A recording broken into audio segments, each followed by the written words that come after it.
شرک فی الدعاء، کسی کو مت پکارو کسی مدد کے لیے سوائے اللہ.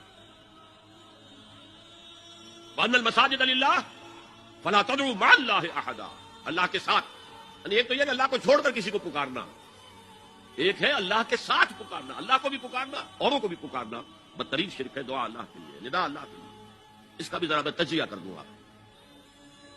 دیکھیے، ایک ہے عام مادی قوانین دنیا کے جو ہے اس کے تحت کسی سے مدد چاہنا. بھائی ذرا مجھے پانی پلا دینا، یہ بھی آپ نے مدد چاہیے ہے نا.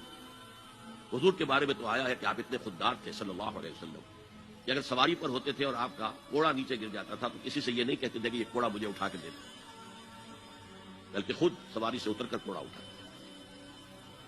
تو یہ جو قانون مادی ہے اس کے تحت مدد مانگنا کوئی بری بات نہیں ہے، کوئی غلط بات نہیں. لیکن غیبی طور پر کسی کے بارے میں یہ عقیدہ رکھ کر کہ وہ میری مشکل کشائی کر سکتا ہے، حاجت روائی کر سکتا ہے، میری مدد کر سکتا ہے، یہ شرک ہے اور اس کے شرک ہونے میں کوئی شک نہیں. ان المساجد للہ فلا تدعوا مع اللہ احد.